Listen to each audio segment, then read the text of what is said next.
Sedans, they don't make them like they used to, or they don't make them at all. But luckily, Honda and Toyota are still in the game. The new Honda Accord versus the brand new Camry. We put them on a Spec Bridgestone Potenza tire to eliminate variables.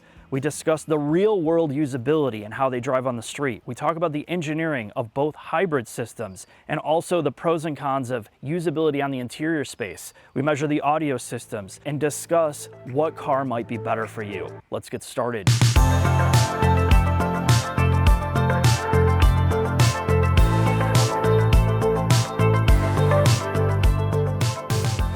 We're going to start with the brand new 2025 Toyota Camry. This is a vehicle that has been changed on the outside and inside for this generation. The platform has been advanced, there's more safety features, and they've tried to improve the dynamics of the car in terms of drivability, from brake pedal feel to steering. All of the driver things have also been improved while not trying to screw up the things of the past. Now, when you look at both of these cars side by side, the exterior is going to be completely subjective. And I'm gonna reiterate this along this entire video. There's not necessarily a better car in many regards because they're so similar in so many ways. It's more about what you're gonna connect to in terms of usability. Now, the Accord has kind of taken over the reins of being very, very understated almost to a fault, where the Camry was kind of trying to fix some of the overstyling of the previous generation while keeping the strong profile lines from the side. This car starts at about $28,000. It is now hybrid only. You do have the option of adding all-wheel drive with putting an electric motor in the back to give you that on-demand setup for about $1,500 on every single trim level. So you can still get front-wheel drive or you can do all-wheel drive. And that's a first for the hybrid on the Camry. So when you look at it on paper, it seems like you get a lot more here. And there's a lot of features you can add to the Camry. And there's good things like even on the SE trim level, the second trim level, you can add the larger infotainment screen. But it's when you start adding on more of these packages on the upper end that you can make these cars very expensive quickly. This is the XLE trim level with all-wheel drive and one of the premium packages that adds a panoramic roof, a HUD, the JBL audio system, which is all bundled together, and it's $40,000. So, you know, while some of these features may look really good on paper, they do jack up the price quite quickly. What I will say is when you get on the interior part of this car, it's no joke that Toyota and Lexus have been pushing the boundaries of what they want to do in terms of technology, right? They're trying to add more and more features and getting rid of some of the things that worked great in their cars before, like getting rid of physical door handles. The Camry is tried and true, in and out. Has a physical door pull on the outside, no fiddle fucking around with that. The door handle on the inside is physical. Everything's easy to touch. Every single core function you need in here is physical. The door switches, the mirror adjustments, your auto bright button, your traction control button, all your steering wheel controls are physical. They've cleaned up the center stack here where the infotainment looks more built into the dash. All of the HVAC controls feel very clicky and very high quality. You get heated seats and cooled seats here, even on some of the lower trim levels, almost a standard wireless charging pad on some of the lower trim levels. You have a physical shifter here with detents. You know exactly what gear you're in. There's no knobs, buttons, switches, no digital stuff. And even your drive mode selections are physical. There's no like jumping through the infotainment screen. The infotainment is relegated here to do just that. Your audio connectivity, your mapping, and some of your assistant functions, which is great. Even though the screen's big, it's not distracting. Your armrest is enormous. You can fit a huge bottle in here, maybe even a small purse. The thought to storage and layout is pretty decent overall. There are some negatives. You know, there's a little bit too much piano black. The door pocket itself for bottles, you know, with how big the door is, doesn't hold a very large bottle, but the comfort in here is great. If you're a shorter driver, you're gonna love the higher seating position. The room in this car is enormous. There's a ton of glass, visibility feels really good. The trunk space is huge. While dimensionally the Accord is larger, it feels larger as well. You can fit more things in the Accord's trunk, but we're talking a couple inches here or there. So again, if you're looking for more, you're going to a small CUV or SUV, but you're not really getting penalized here for having a sedan. These are very large vehicles. Getting on to some of the other things that it does great in this cabin, you'll notice this right away. You wouldn't think about it, but the diversity of materials is tremendous. They understand that people don't want a monochromatic palette. So you have contrasting stitching. You have this gray microfiber stuff on the doors and the dash, which breaks up a lot of the blacks. You have higher contrast material in the piano black, and then some of this matte glossy material on the doors that doesn't fingerprint up. Then you still have some silver. So there's like this combination effect that makes it feel like a more special car, and that's just a clever use of materials without dumping a ton of money on them. And when you look at the Accord, as much as it is laid out great, it's just a mono, like colorblind interior space. Everything is black in that car. And this, because of the different interior colors from red and all this, you do feel like you're in a much more special vehicle for the price point. Now, talking about interior quietness, this is something we tested. And when we got into the Accord and the Camry, we felt like the Accord was quieter all the time. And we did measure this. We did SPL testing in the front and the back. And surprisingly, the Camry feels more noisy, but the SPL levels are about 1 decibel lower in the front and the back consistently. However, the fine print of that is just because it's slightly quieter, it lets in more of the grating frequencies that make you fatigue driving it. So those mid-range frequencies of road noise transmitted more wind noise is getting in, and the Accord feels like you put 2 small pillows over your ear. It filters out a lot of that, and it makes it a more calm experience. So while this might be slightly quieter, it's letting in the grating frequencies, and that's the thing. You know, so these are the little subtle nuances and differences in these cars. The last thing to talk about here is the technology, gauge cluster and infotainment. Now, security and privacy is becoming a bigger issue in the automotive industry. I did a video about this over a year and a half ago when we did our Toyota Connected video. And here's the thing, there's no real privacy and data laws. We don't have that in the United States. So what you get is the Wild West. These companies are collecting as much data as possible to improve their products or even sell off data to make additional income. Toyota went with an infotainment that looks like it's Google-based, but it's actually built on Linux. So what it allows them to do is keep all their data collection in-house, and it does do data collection. It's looking at what you're using on the screen to do product improvement, like what features people are using, what features people are not using, so they can spend development money on where they need to, but their data collection comes back in-house. So, you know, all these fine input points that you're using, how you're using the car, all of that is going to them. So the difference here is when you go to the infotainment and the Accord, they're using Android Automotive, which does even far more data collection because you have Google collecting it, you have Honda collecting it, and you're having that data being spread out to multiple areas, potentially multiple data centers, multiple services, where Toyota keeps a better handle on where all their data goes. And they have a privacy portal here for Toyota to opt out of some of these things, which you really should pay attention to. The other thing is the gauge cluster here is far more complicated to use, and I've had problems customizing this. It's far more finicky, as well as getting it the way I want seems to revert back once in a while to the default view where there's far too much information on that center screen for you. And again, it's about these little things, like I said, you're either gonna like them or you're not. The JBL audio system is very, very good here, and you can get it on the lower trim levels. Unlike the Accord, it's locked off until you get to the upper trim level. So it's nice that they offer the JBL, and the performance here is actually really good. When you look at the graphs, you know, and I'm gonna put them up side by side, you can see there is a little bit of harmonic distortion here, and there are some dips in the mid-range where there's over a 10 dB swing. But overall, it's a very pleasing, warm sound, and the linearity of the frequency response in this car is surprisingly good for like that $30,000 price point. So again, there's a huge pro to having a better audio system here. So we're gonna head into the Accord and talk about some of the pros and cons of design and interior there.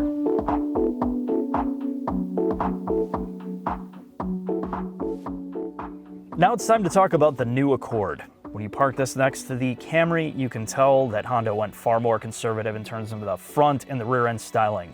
From the side, it looks very similar to the previous generation, but it's got this like kind of nerfed, like the car's hiding in the front and the back. The taillight design, again, looks very cheap. I'm just gonna put it that way. I think there's elements of this car that aren't as cohesive as the Camry in terms of exterior and interior combination styling. But again, these are subjective factors. You may like flying under the radar in this. Let's talk about the interior and usability, because that's what you care about.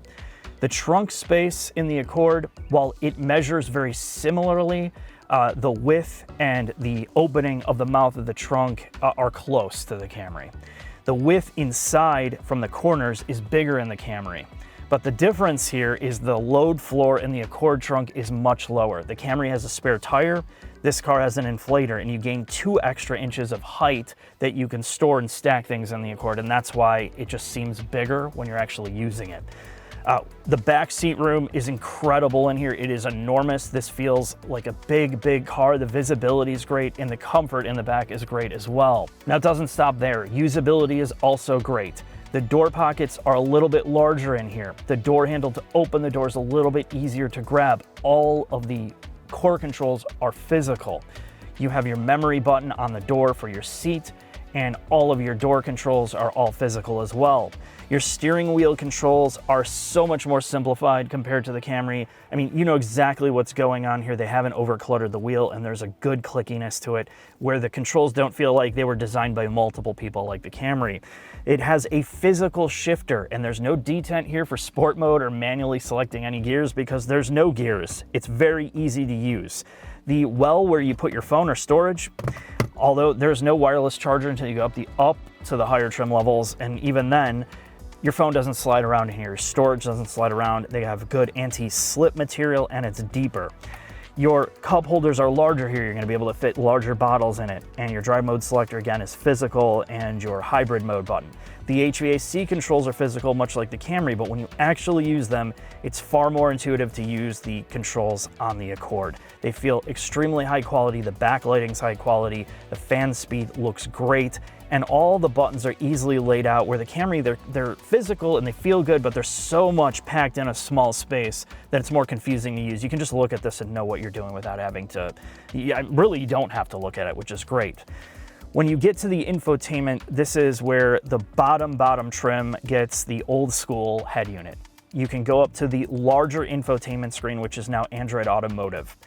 They kind of lock you out of wireless Android Auto and Apple CarPlay until you go up into the upper trim levels. But this head unit is much faster than what we found in the Toyota connected unit. There's more processing power behind it. Getting around is super fast. Swiping is excellent. There's no lag or minimal lag even in Android Auto or Apple CarPlay. The big thing here that you want to discuss is the fact that this is now Google-based software, which means there's multiple layers for security and privacy, where they are data logging, data collecting, so you're gonna have to make sure that you're turning that off. You're gonna have to check your phone settings, and you're gonna have to understand what you're sharing and what you're not here. Again, the layer of data collection is more in this car than you would get in the Camry, just based on its operating system that Honda decided to use. So again, little details. Overall, when you go to the max trim level, you can get Google Maps and all of that integrated. Again, they lock that out on the lower trim level. So there's a whole bunch of different things you're gonna have to look at in terms of feature set and how much you wanna spend. In terms of armrest space, this is smaller than the Camry. The seats, however, are about as equally as comfortable. However, this seat goes farther down, way farther down than the Camry. The Camry always feels like you're sitting on a stool, like you're sitting on top of the car, where the Accord gets much lower in the seat. And it's a good thing if you're a taller person. If you're a smaller person and want to get up and you have that maximum visibility, you're going to always be raising this seat up more. And again, these are subjective things that you're going to have to look at and play with. The passenger seat, however, does not have an adjustment to raise and lower, so you definitely feel deeper in the car, namely if you're a shorter person. The audio system, because Honda, for whatever reason, maybe its supply chain decided not to include their Bose in any of the cars except the top trim level, you're stuck with this kind of no-name brand thing, and it doesn't test particularly well. It's got a lot of harmonic distortion. The linearity of the frequency response isn't as smooth as the JBL system, and this has a large bass elevation at the lower end that you can't tweak out. So it's this huge hump of bass, and then it kind of crashes down at the crossover point. So the long story short is, if you prefer audio, you're kind of left in the dark with this car compared to the JBL system, or you have to go to the upper trim level. So I'm going to overlay the graphs there. The safety suite in this car has been improved. And it is very easy to navigate and use how you do the menus in the center screen here. And I think they managed to take what was great about physical analog gauges and then put it in the digital realm where you're not confused at what's going on. It's not overwhelming you with a bunch of data. You have paddles here for your regen, which is selectable, and we're going to talk about that, how that works in the drive, and of course in the shop about the hybridization system. This car feels very, very high quality and very well implemented. The big negative about the space is its monochromatic palette, and all you have to do is look across the dash pans that we're doing. They desperately need to inject some color inside these cabins that every other competition, every other brand is doing, from Hyundai, Kia to Mazda to Toyota. The other brands know how to mix and match different palettes so this doesn't feel like a dungeon in here. And it's not that there's anything really wrong with the interior layout. It's really great. It's one of the best in the business, but the sad part is it just feels dull, and it's just missing one splash of color in the door panel or some accents in the seats or something here to make it feel like it's a more special cabin. So we're going to go in the shop and we're going to have a detailed discussion about how the hybrid systems work so you can make a decision whether which system is better for you.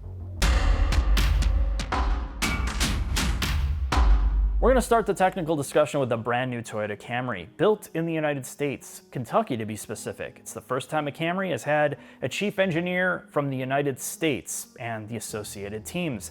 This is a global car, so a lot of these decisions made here carry over to every single country, so you're going to want to know what that means.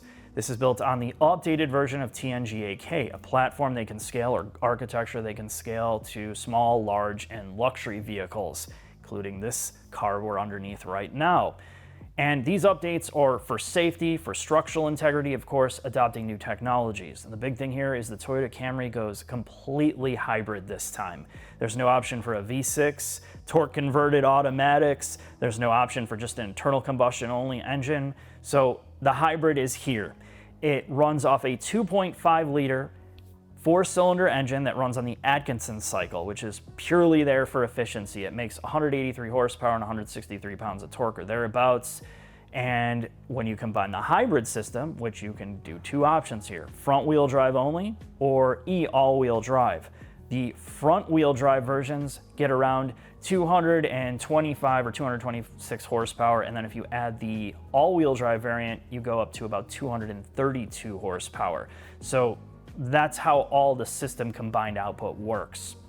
So this is built on Toyota's new 5th generation hybrid system, and what that means is you're getting a lithium-ion battery pack to power it, but the difference here is they're using less cells and it delivers more power. So because the battery pack can supply more power to the electric motor in the front and the rear, you're leaning more on the torque of the electric motor versus having to spin up the gasoline engine as much and put so much load on that, which enhances the driving pleasure by reducing the noise of the rattly ass 4-cylinder. That's really what it was about. They're trying to improve the refinement of this system. So you're on EV only more, you're on the electric motors more than revving up the engine. So when you go to all-wheel drive, because you don't have a mechanical coupling anymore, it's all software driven, and this is the other thing they're trying to improve. The natural feeling of the electric motor in the back was difficult at the start. Now it just seamlessly blends into the background. It's there to get you off the line. If there's wheel slip in the front, the electric motor can spin up in the back to get you through snow, wet conditions, all of that. And it only adds about 150 pounds of weight to do that as well. So here's how the hybrid system works in a nutshell. You have a lithium-ion pack that also helps to charge the 12-volt system, which runs the accessories. And you have MG1, which is in the front, motor generator 1. That starts and stops the engine without having to have that jerky feeling from a traditional starter motor. High voltage spins up that motor. It also can regen and charge the main battery pack, the lithium-ion pack. MG2 is more standalone. It powers the wheels directly. And it also can regen and charge the battery pack. Now the difference here is MG1, or MG2 rather, can power the front wheels along with the gasoline engine through a power split device that is on a planetary gear set, which the way the software works, it can vary itself. So you can use electric motor, you can use gasoline engine by itself, you can combine the two for more power output, and then you don't have the horrible belt-driven feel, or that belt-driven feel of old CVT. So while they call it an eCVT, it has nothing to do with a belt-driven CVT. It's just varying itself through a gear set, but it doesn't have a traditional transmission, so there's no set gear patterns to shift like the torque converted automatics. So once we move on that, the other changes they made here are to suspension. They wanted to make this drive better. So the SE and the XSE have retuned dampers, rebound and compression rates are up along with a larger front sway bar. So it just corners more flat, feels more engaging, a little bit tighter to drive. And then all the other trim levels get standardized suspension, but it's also about body control. It's about making this a flatter feeling car, more confidence inspiring driving, so it no longer has that boaty, floaty feel. It no longer has to lean on stability control system to use the ABS pump and the electronics to come in and brake the car all the time. You can carry more speed mechanically versus using electronics to get you through, and it just feels like a more uninterrupted, better feeling car to drive without sacrificing ride quality. That's the big complaint people are worried about. They're like, this is not a sports car, I want my Camry to be a Camry. It still has great refinement while just improving the overall feel. They've also changed the brake calibration, the ECB, which is electronic control brake. They have this on every single Toyota. It's been going on forever. They've recalibrated it here. There's a new pump to control the linearity of the brake action through this electronic pump. They've also changed the brake pedal feel. So before it had a very soft pedal feel to it. If you had to brake hard, that pedal, you could push that pedal really hard, it would just go right to the firewall and it's just spongy. So they've improved the feel of the brake pedal so it's not as soft while still, trying to find that middle ground where it's not a ton of effort. So it just feels more natural, more linear, along with the driving character. All of these things have been improved. The next thing really is when you look at this body underneath, I'm going to be honest, I looked at the underbody of the previous generation Camry hybrid and it looks almost identical. All of these covers and panels are almost identical, like probably same part numbers. Almost everything here is a carryover as much as they could. But they did change things like bushings, they changed things like dampers, they changed some of the hardware that is connected to those things to change the suspension, but a lot of this stuff is truly carryover. Right down to this kick up here that cools the EPS motor, which they're leaning on more for their new safety systems because they're constantly doing more lane centering where the steering's taking over for you. They're keeping that motor here cool. It's the same as the previous generation, but almost everything else is very similar to the previous generation Camry, other than all those little tiny details I talked about on the underneath.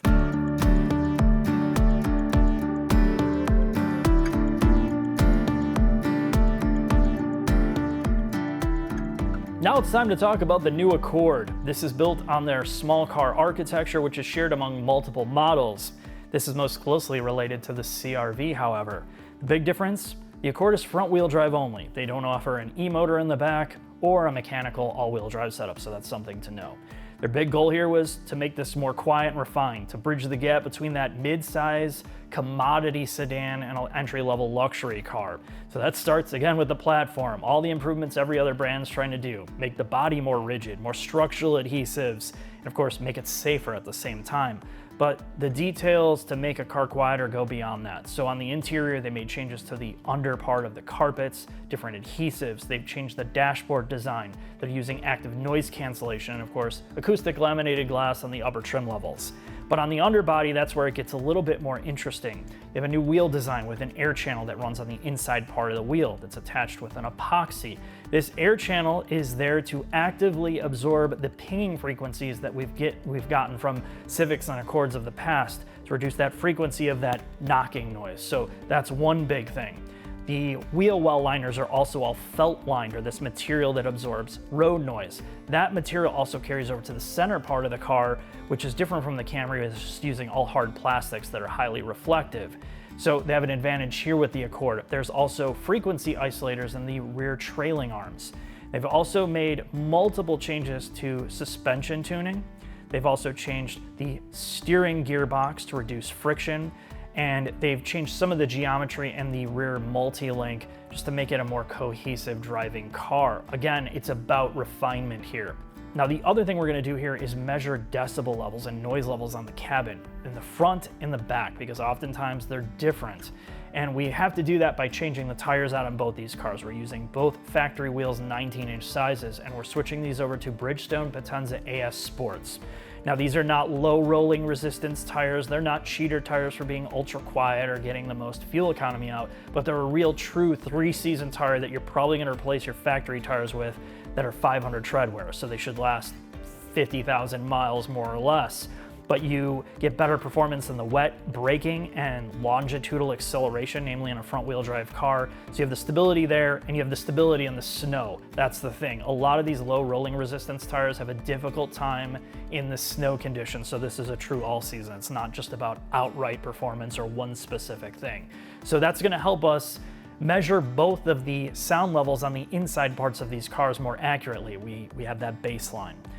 So the next thing is drivetrain, right? So what do they do here? Well, unlike the Camry, this is not just hybrid only. The lower trim levels get the 1.5 liter turbo and the CVT option. The CVT has been recalibrated here, reprogrammed, and then the 1.5 liter commodity engine has some changes to it like the turbos. But the big story is the hybrid setup. This is their next generation hybrid car, and they made some major revisions to it for this generation. So they have new control units. They've also made the control unit in the back behind the seats much smaller.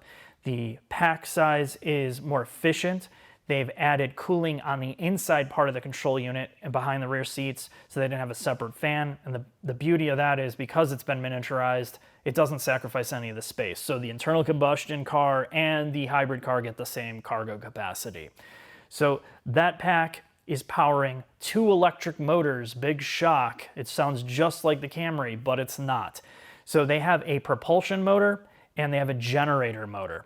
Now the difference here is the propulsion motor is good for about 160 horsepower, and that is direct drive to the wheels. This car is constantly trying to drive the wheels by electric power. The regen or the generator motor is there to restart the gasoline engine and to recharge the battery pack. Now, the big change in philosophy is because it's direct drive or more direct drive, there's no transmission, there's no planetary gear set here. The gasoline engine is a 2-liter Atkinson cycle engine, direct injection, and it's high compression ratio. Its design is to basically run as little as possible at low RPM as possible to also help charge the battery pack. It will only go full bore when you go wide open throttle, and there is a high-speed clutch that will connect the gasoline engine to the regen motor to the direct drive motor, so they're in a series or connected all three to provide the most horsepower at 204 horsepower. And it's less than the Camry, and it makes less torque than the Camry, but the idea here is to keep the propulsion motor driving everything, keep it off the gasoline motor so it's smoother. The other thing that they've tried to do here is using a shift strategy, a fake shift strategy, to make it feel more like a conventional dual clutch or a really good torque converted automatic. So when you are full bore, it feels, you don't even know that it doesn't have a transmission, and that is unbelievably difficult to do. So gone is that typical bad CVT thing, and even compared to the eCVT with the planetary gear set, even though it's not really a transmission in the Camry, it's a far more refined, quieter experience because the gasoline engine isn't there just to constantly rev up when you need power. So we're going to take both these for a drive and see how those different philosophies add up.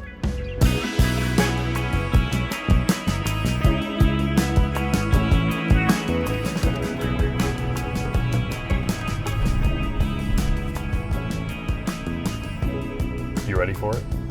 For what? Ready to launch this bad boy.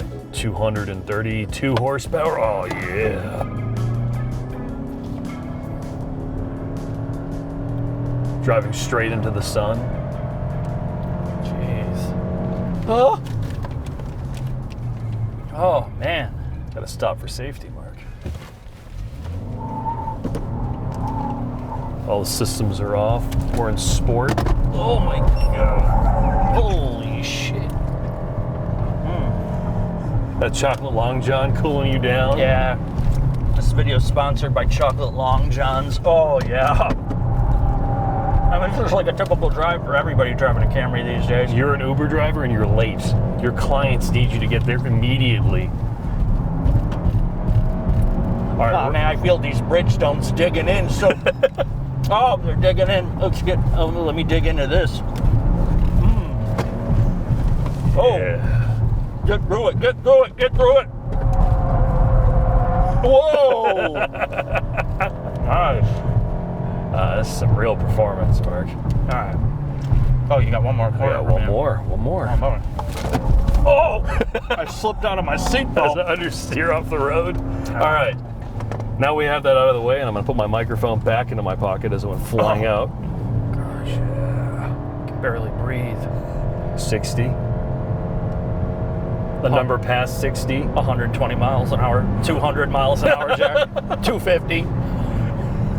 Neither of these cars are going to set your world on fire when it comes to 0 to 60 performance. They're more about efficiency. But the immediate thing you'll notice driving both of these cars is, say, past 50 miles an hour, the Camry pulls harder, particularly in this all-wheel drive configuration. You have more passing power. If you are in the instance where you're going to be drag racing an Accord down the straight into a corner, you'll be able to pull on them in the straights. Yeah, it does. It pulls on the... Oh, my... I got to get my safety device out. This video is sponsored by the Chocolate Long John man. You can leave a chocolate Long John in your underwear. That way we crash. I'll hit my head on the chocolate LJ instead of the airbag. Oh! The other thing that this car does that the Accord does not is it'll pull you through corners. Mid-corner, you can feel the rear kick on. It sends power to the back, and it pulls itself through. Where the Accord, you're dealing with basically when you reach the limit of grip of the front tires, it just wants to push. And the only way you can get the nose to come back in is the lift. The Camry, if you put maintenance throttle in it, it will pull itself through a corner. The actual dynamics of this car, while I don't think the damping is as good as it is in the Accord, and it could also be body structure, just NVH, this car gets itself in and out of corners better. You feel like you're more on top of a medicine ball. You can feel the weight transfer in this car in a way that the Accord, I think, in some ways... It feels less flat. There's more head toss in this car. It doesn't feel as flat as the Accord, but you're also carrying probably at least 5 to 10 miles an hour more in corners. Yes. Because of the power. You have more power here, and it struggles a little bit more with the Accord because you can just... There's not enough power to overwhelm the car. Flat everywhere, Yeah, so I guess the other part of that, too, is... You have an eCVT, and I know we talked a lot about performance, and that's really, we're talking about performance here because that's one of the dynamic goals of this car for this generation, is the chief engineer wanted to make it a better driving car. So they made changes to the brake system. They made changes to the generation of hybrid system. The 5th gen in here was to deliver more power, but also to lean more on the electric motors so the gasoline engine wasn't operating as much. But as we're finding out, it's a blessing and a curse. Yes, it makes more power. Yes, it's more powerful than the Accord. But there's still a lot of NVH that's coming from this car. It doesn't feel as refined. And the damping, this feels definitely more buzzy. It has a harsher ride.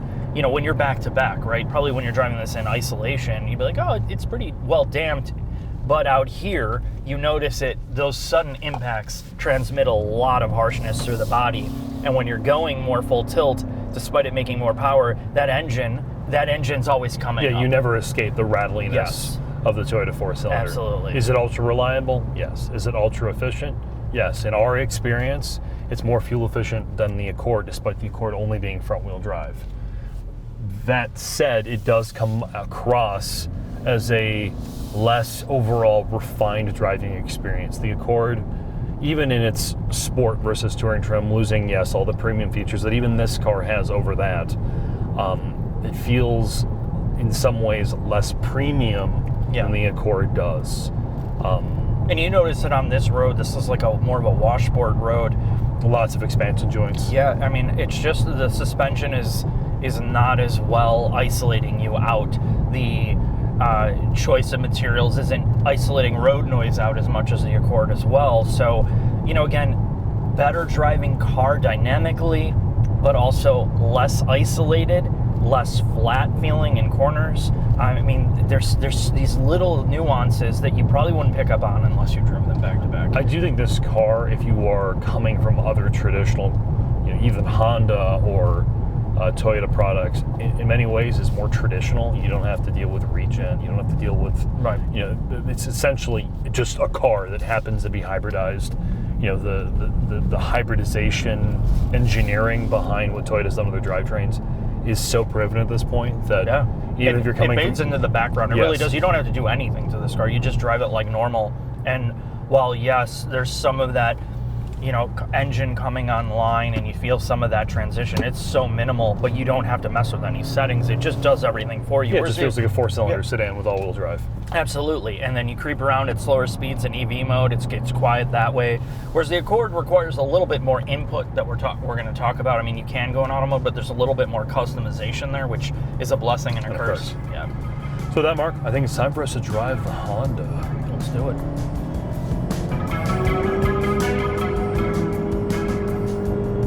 You know how I like my gearboxes, Mark?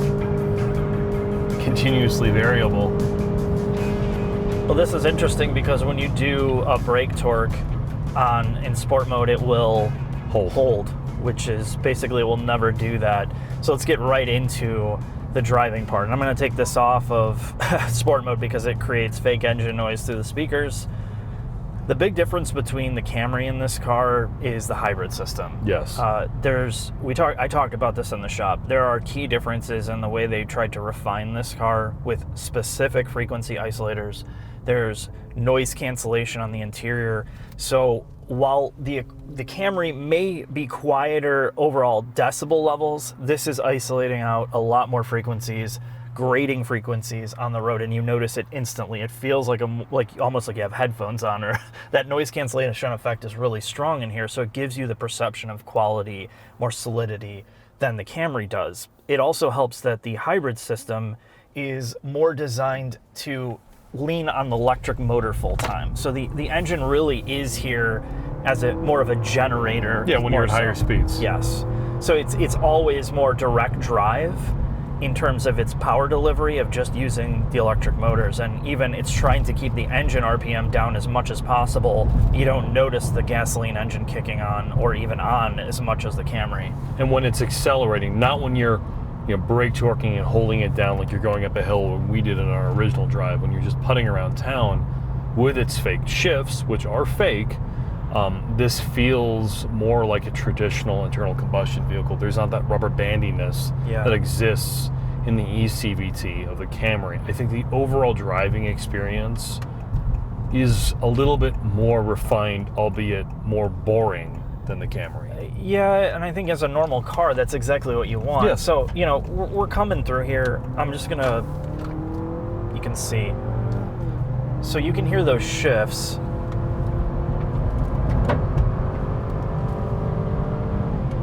It's using the high-speed clutch to engage and disengage the engine to allow it to drop down and come back up.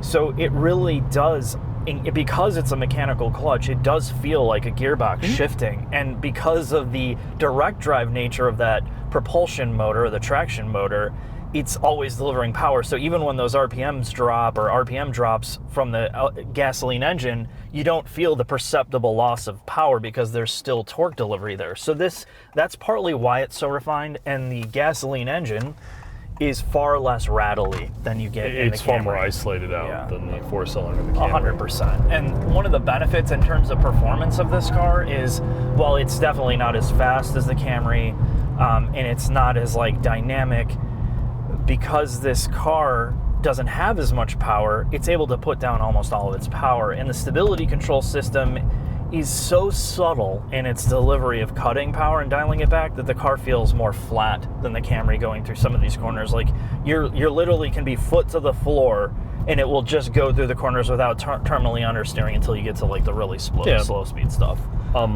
The other thing I'm going to say about this is the way they integrate regen. In the Camry, again, as we talked about in our Camry drive, it doesn't really exist. There's a little bit of regen off throttle. In this, you can program it in with the actual paddles on the wheel. Yeah, so the regen in the Camry, you're basically having to go to the shifter in sport mode, which kicks up the regen, or you're having to use it as a manual shifter, and then it will change synthesize gear changes, and it will create more engine braking effect or regen effect, where this doesn't have any of it. It feels like a normal car. The paddles exist to turn up and down the regen. So one of the complaints I had with the EV Macan is when you're going downhill, there's so much coast from electric vehicles, and this is the same way. The car just keeps going and going and going. You rely so much on the friction brakes. Right. So with this, at least, if I'm going down a hill or I need to come to a stop, I can pull the left paddle to create a little bit of regen to slow the car down using regen versus the brakes, and it feels more natural, and then it just goes away. It goes back to auto mode. You don't have to touch it. So it comes in when you want it, but you can also set it to manual, which I often do to mode 3 where it's not actively using the brakes. It's just a really natural engine braking effect, but using regen, and I think that's a really nice feature to have here. And it works almost all the time. You can go full, like almost one pedal driving until you get the battery state. I think when there's so much load on the battery, it won't allow you to get to a certain regen point because there might be too much heat in the battery. So it will kind of change like what allows you to do.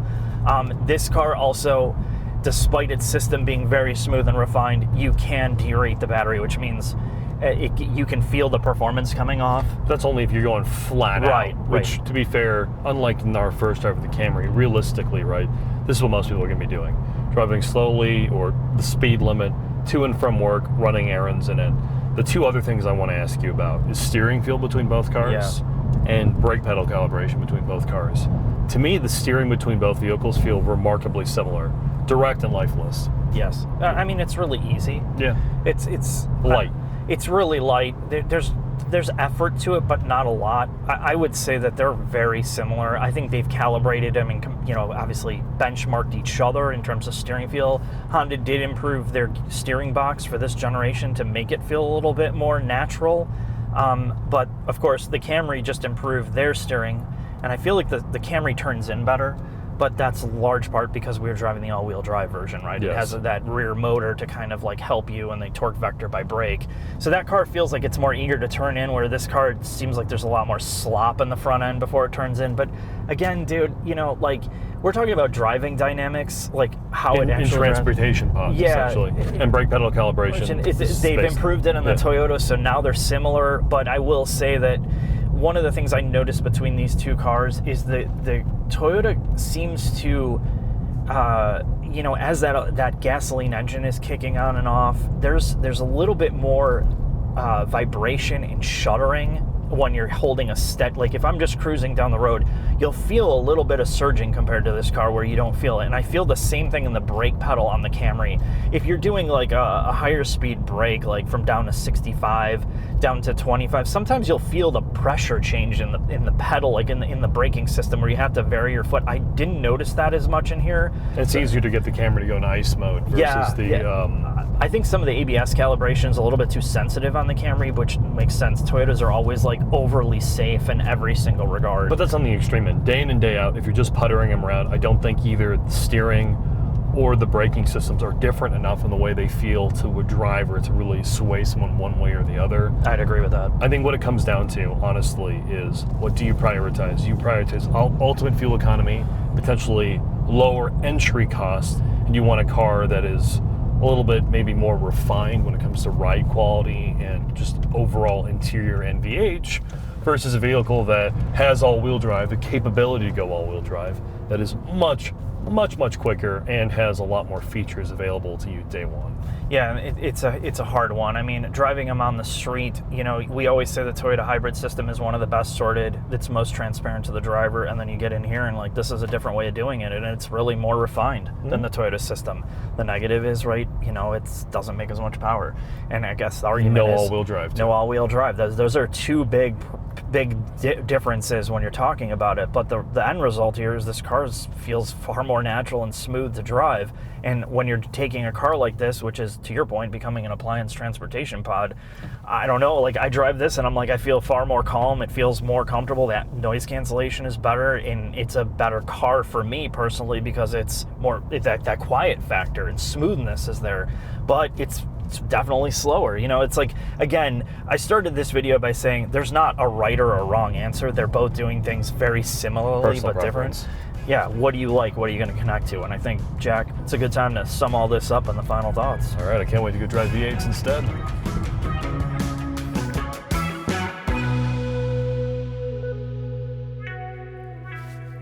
Final thoughts on the Honda Accord versus Toyota Camry. Now, first off, huge thanks to Ultima Raceworks, a local shop here in Crystal Lake that helps us with service, along with doing all these tire changes for all our various videos. They're a great shop to work with, and they do everything from race car builds to day in and day out maintenance. And also huge thanks to Bridgestone Tire. They continue to be one of our title sponsors, and without their tire support and fiscal support, these large comparison tests where we put all the cars on the same tire would not be possible. So if you're looking for tires for your own vehicle, we highly suggest you hit them up. They have tired our own cars personally outside of the sponsorship for a long time, so we do really stand by their product. Now, what about the cars themselves? Well, as Mark talked about in the beginning of this video, the risk of sounding like a cop-out, there's not really a true winner or loser. It's about priority and what you value as a driver. So let's start with the Honda Accord first. The best thing about this thing is its overall refinement. The hybrid drivetrain is ultra refined. It leans more on the electric motor than the gas engine. When you're putting around, you don't feel this rattly ass four-cylinder in the front of the car. It is an ultra refined driving experience. The interior space, while the overall dB level might be marginally higher than the Camry, the actual refinement when it comes to isolation, both in ride quality and harsh frequencies, is better than the Toyota. The interior space has great usability, good physical controls. The overall quality feels very, very good. And the infotainment will get easy updates, particularly on the higher trim levels. The load floor in the trunk is also fairly low and easy to use. Now, what are its cons? Well, there's no spare tire to begin with. Pricing wise, the only way to get the hybrid trim level or hybrid engine drivetrain in the Accord is higher up in the trim. So theoretically, it costs you more money to go hybrid in the Accord than the Camry. No rear AC vents. It makes less power. And in our experience driving this thing around, it got worse fuel economy. Now they are very, very close. We put these vehicles both through the same drive loop. In our experience through traffic, interstate, it got about 38, 39 miles per gallon, and the Camry did a couple mpg better. Not vastly better, but the all-wheel drive Camry did outperform it in the fuel economy game. The other thing too is the audio system. The only way to get the premium Bose is the highest trim level, which does make it theoretically more expensive, and this middle trim audio system is average at best.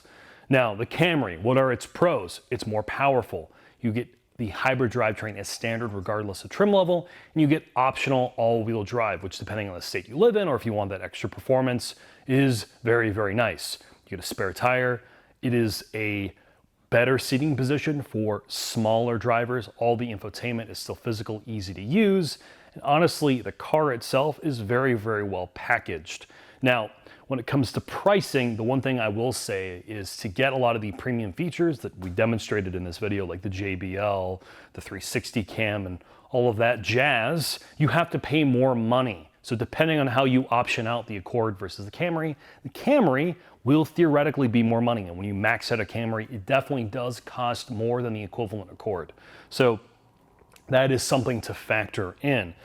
The ride isolation isn't quite as good as the Honda either. And you can argue the four-cylinder does detract from the overall premiumness of the overall driving experience in the Camry because it's always present. It's always kicking back on. You always hear that rattly four-cylinder in the front of this car. But with all that said, I think it's time for us to wrap up this video. There isn't necessarily a true winner or loser in this test. It's really up to what you prioritize as a driver. So thanks for watching, and I hope to see you soon.